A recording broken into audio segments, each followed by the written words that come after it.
और ममता बनर्जी ने आज सुबह सीएए और एनआरसी पर बात की, मुस्लिम वोटर्स पर डोरे डाले और शाम में ईसाई वोटर को लुभाने लगी।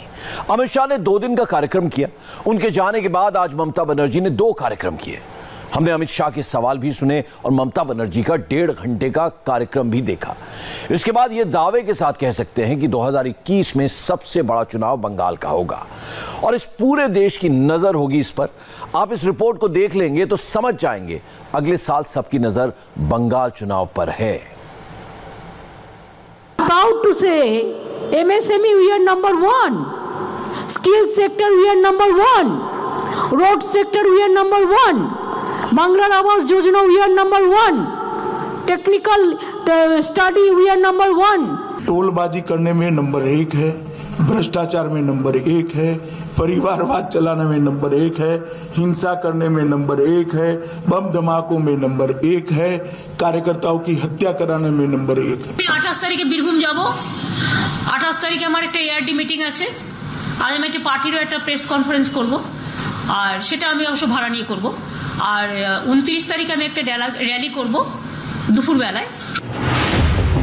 ये बंगाल पॉलिटिकल लीग का राउंड 1 था। 2 दिन आपने अमित शाह को सुना, आज बारी थी दीदी को सुनने की। अमित शाह के हर सवाल का जवाब दीदी लिख कर लाई थी। इंडस्ट्रियल प्रोडक्शन में बंगाल का योगदान 30% था। आज जो गिरते गिरते 3.5% रह गया है। रोजगारी का सवाल है, सेटिस्फेक्शन रेशियो 27% था पहले 1960 में, आज वो 4% पर पहुंच। प्रति व्यक्ति आय 1960 में महाराष्ट्र की प्रति व्यक्ति आय से 105% ज्यादा थी, लगभग 2 गुना थी बंगाल की, और आज महाराष्ट्र से आधी भी नहीं रह गई। बंगाल भारत के सबसे अमीर राज्यों के में शुमार हुआ करता था, 1 नंबर या 2 नंबर या 3 नंबर। आज वो बहुत नीचे गिरता हुआ दिखाई पड़ता है। When we came in, the institution delivery rate was 65%, and within these 8 years, it is 99%. This is the social sector. How we are giving the social service to the people? Health free for all, food free for all, education from Konyasri to Shikkasri to Oikosri to so many. I am giving the tab to the students about 12 lakhs. Don't you think this is a social work we are doing?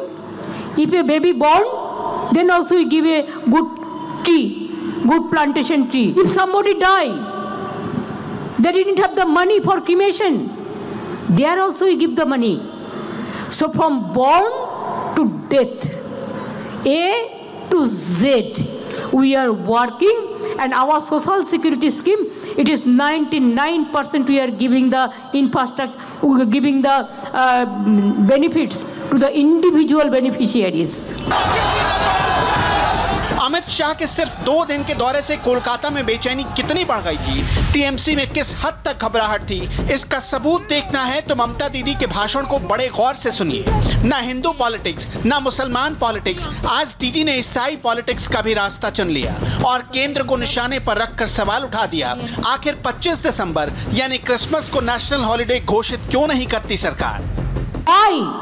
Jesus Christ birthday will not be declared as national holiday. You tell me, it was there earlier. Why this government, BJP government, withdraw that? Everybody is having their sentiment. If I ask my Christian people whether they didn't have the sentiment, in our state it is chutti. But this government, BJP government came and they cancelled this. Why? बोल कर ही महफिल लूटी जाती है। दीदी को यह सियासी अदाकारी बखूबी आती है। ईसाइयों के एक कार्यक्रम में जब दीदी ने क्रिसमस को नेशनल हॉलिडे घोषित करने का मुद्दा उठाया तो तालियां बजने लगी।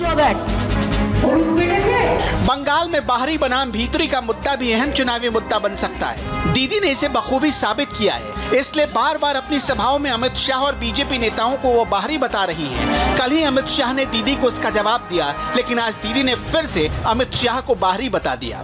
ममता दीदी जब कांग्रेस में थी और इंदिरा जी यहाँ आती थी तो क्या कहती थी?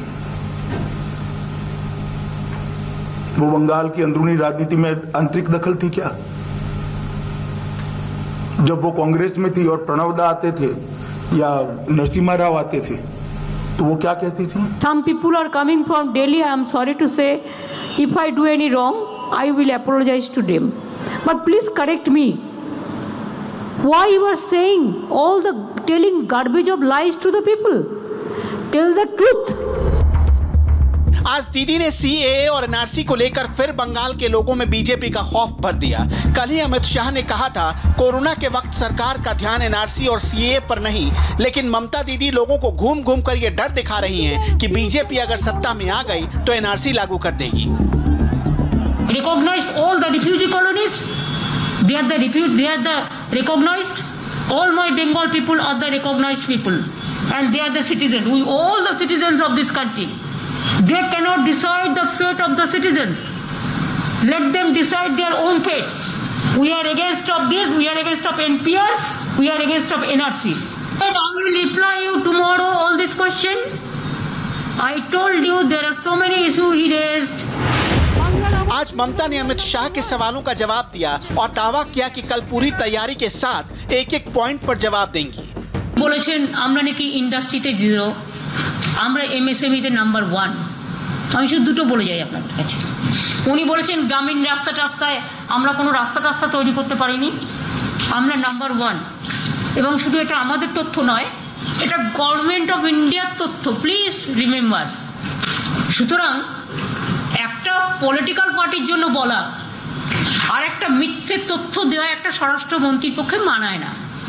আমি अमित जी के बोलबो, अमित जी आप तो होम मिनिस्टर है, आपको ये शोभा नहीं देती कि आप कोई गंदा बात, झूठा बात जो आपका पार्टी वर्कर तैयार कर दे वो आप क्रॉस चेक नहीं करके बोले, जिसको अंदाजा आपका नहीं है। आप पहले बोलने का पहले प्लीज क्रॉस चेक कीजिए। आज दीदी ने केंद्र सरकार से कृषि और किसानों के लिए फंड मांगा। केंद्र की ओर से 6,000 रुपए सालाना किसानों के खाते में जो भेजे जाते हैं उसे दीदी सीधे बंगाल सरकार के अकाउंट में मांग रही थी और केंद्र पर आरोप लगा रही थी कि बंगाल के लिए फंड मिलता ही नहीं। কৃষকদের একটা স্কিম ওরা করেছে, সেখানে খুব কম লোক পাবে, মাত্র কিছু লোক পাবে যাদের 2 একর জমি আছে।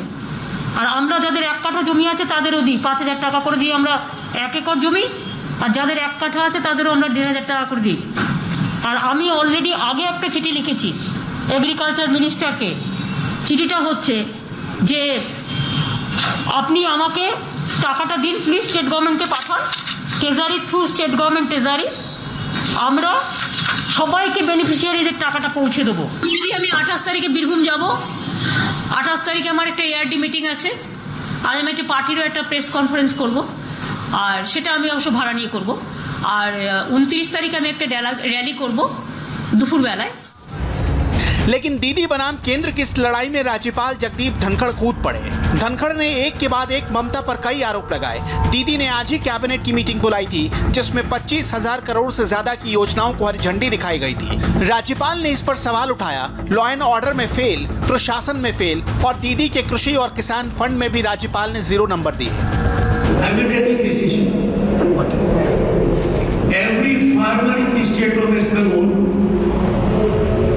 should have by now received 6,000 rupees per month, per year, which means 12,000 rupees so far.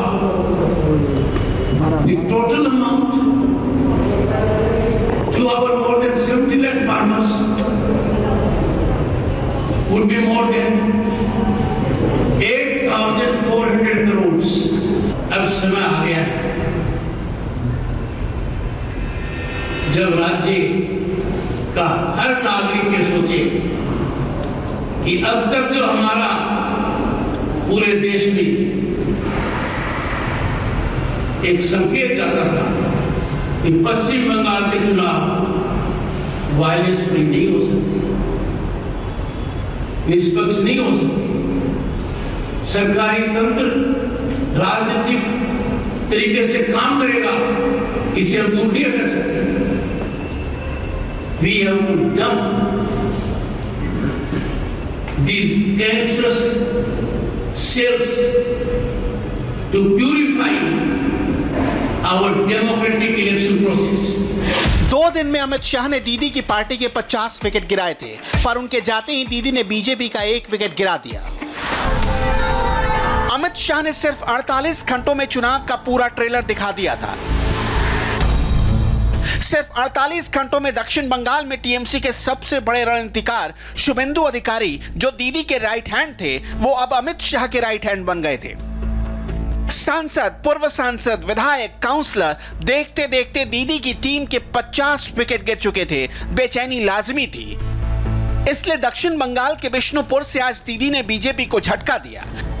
ममता के राइट हैंड शुभेंदु को बीजेपी ने तोड़ा, तो आज दीदी ने भी बीजेपी के शाख से एक टहनी तोड़ डाली। बीजेपी सांसद सौमित्र खान की पत्नी सुजाता मंडल ने टीएमसी ज्वाइन कर ली।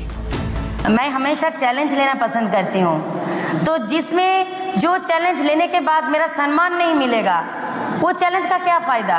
तो मैं उस पार्टी तब किया था जब वो पार्टी का दुर्दिन था और पार्टी से मेरे को कुछ भी सुविधा नहीं मिला और मैं उस पार्टी से कुछ सुविधा लेके भी नहीं ज्वाइन किया। बाकी सारा लोग तो आज जो इस पार्टी से उस पार्टी, उस पार्टी से इस पार्टी कर रहा है, आप अच्छी तरह से गौर करके ये देख लो कि वो सब जो पार्टी छोड़ के आ रहा है, वो पार्टी से सुख सुविधा पूरा हासिल करने के बाद जब सोच रहा है इस पार्टी में मुझे टिकट नहीं मिलेगा, इस पार्टी का अभी खराब समय आ रहा है, तो मैं अच्छे समय के लिए और ज्यादा भोग करने के लिए मैं उस पार्टी में चला जाएगा।